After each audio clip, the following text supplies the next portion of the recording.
My name is William Walter, and I'll be reading a story titled Visitation.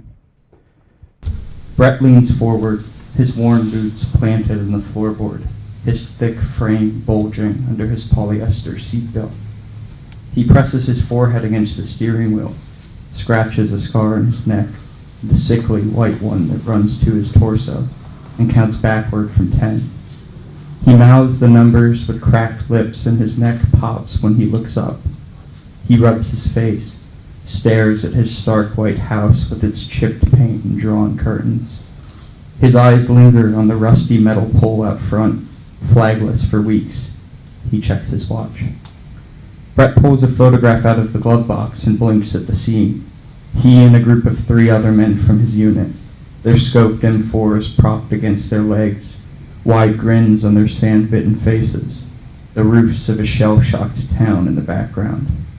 Brett scowls and rips off the figure standing at the far right, a bearded man with black lightning stripes on his forearms. He lets the torn piece fall to the floorboard, puts the rest of the photo back in the glove box. He turns the key in the ignition, rolls his shoulders, and climbs out of his truck. The wind hits him like shrapnel. It howls from down the narrow street, shaking the crooked branches of leafless trees, rustling the black plastic garbage bags piled up on the curb. A broken beer bottle clinks across the asphalt, and Brett hunches his shoulders. He tightens the strings of his army-strong hoodie, blows out air through his nostrils. His boots crunch brown grass on his way to the front porch. The wooden steps groan under his weight, and the porch swing rocks furiously.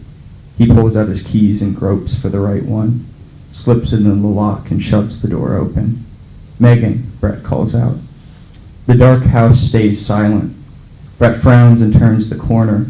He leans his shoulder against Megan's bedroom door, the one covered with a poster of a crescent moon. He knocks 3 times. "Tell me you're in there," he says. "Yeah, Dad," Megan mumbles. Brett pushes the door open, flicks on the light. Megan sits cross-legged on her twin bed, with her back to the door, her arms stretched out at her sides, her forehead planted against the blue wall, her long auburn hair frayed. "I need to talk to you," he says. Megan shakes her head. "I can't, not now." "Look at me, sweetheart." "I don't want to." "We don't." He checks his watch, winces. Okay. He crosses to her bed and sits down, takes a crumpled pack of Reds out of his pocket and lights one. The blue smoke drifts up at the ceiling fan and gets caught between the blades, swirling with their rotations, dispersing across the low ceiling. Megan wipes at her eyes and glances over at him. "They know," she says. "What are you talking about?" "They know something happened." "Who?" "All the girls, the boys, everybody, the teachers too." "I'm not sure," he says. Megan slaps the bed. "You weren't there." "Did somebody say something?" "Miss Heath. She said it in front of the whole class." Megan sniffles. "We were taking a history test and my eyes started watering. I got up for the bathroom, but Miss Heath stopped me at the door." She scratches her arms.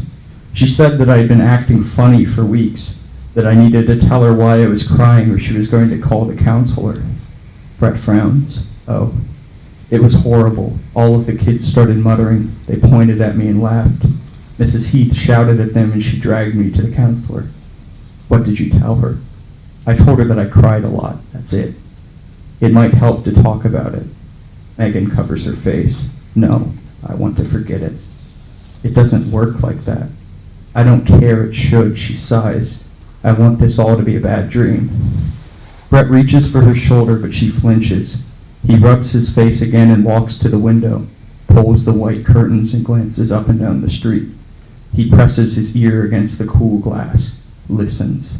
The wind howls outside and over it comes the sound of distant sirens. Brett closes his eyes, slips his watch from around his wrist. "I'm sorry," he mutters, "for all of it." "Me too. I shouldn't have trusted him." "It's not your fault. You were gone. You couldn't stop him." Megan chews her bottom lip. "I don't know what to do." "You don't have to do anything." "But I'm scared. I'm really, really scared." "I know, honey. It won't happen again." "You don't know that." Brett grips the window frame. It won't with him. What about? Don't worry, please. He taps his boots on the carpet. Let's sit quiet. Is that all right? She blinks at him. Okay. Megan blows her nose, wipes snot on her blue spotted blanket. Her bed creaks when she gets up and stands with Brett at the cold window. She wraps her skinny arms around his side, burrows her head in the folds of his hoodie, but he doesn't look down at her. His eyes are red and glued to the windy street. His breath is shallow, hoarse. He grinds his teeth and the sirens grow louder. Was there something bad down the street? Megan asks.